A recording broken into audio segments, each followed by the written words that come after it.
Hi, I'm Dr. David Hill, and today we're going to be talking about relieving your infant's gas pains.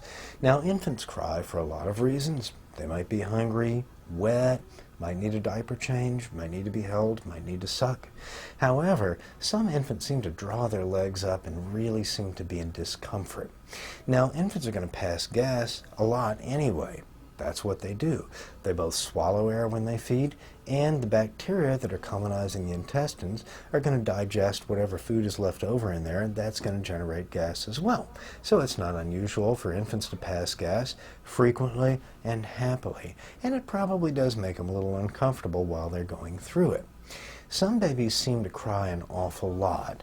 This is called colic when they have this, and it usually occurs around 6 weeks of age and lasts until 3 months of age and then goes better.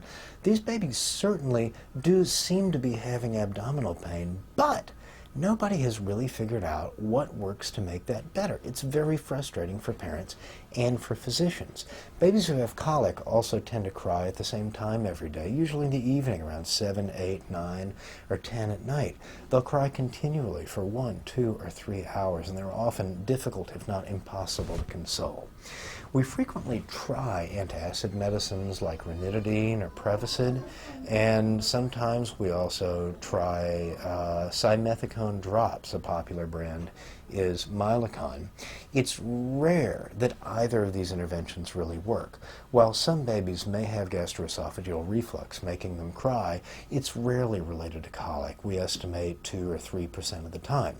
Malta.com, while it's very popular and there are a lot of people who swear by it, has in randomized controlled trials never really been shown to do very much. So if you're using Malta.com and it doesn't seem to help, don't feel bad about not using it. Nobody knows that it actually works. You certainly can do some things to help your baby feel better. One is to turn your baby over on his tummy and pat his back. Now, you don't ever want an infant sleeping on his tummy until he's at an age where he can roll himself onto and off of his tummy at will. However, you can hold an awake baby on his tummy, on your chest, or on your arm, or on your lap, and this does seem to make abdominal discomfort better.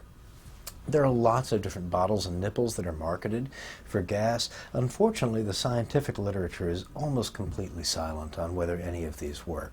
So, as a doctor, I don't know what to recommend, but certainly you can try different bottles and nipples and see if there's one that works for you. Likewise, if your baby is breastfed, you might try taking dairy products or soy out of your diet to see if that has any impact. Sometimes it does, sometimes it doesn't, but it's something to try.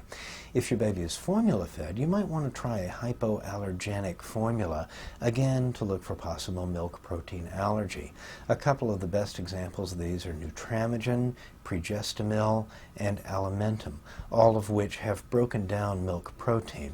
You can also try a soy formula, although about half of babies who have a reaction to milk protein will also have a reaction to soy protein.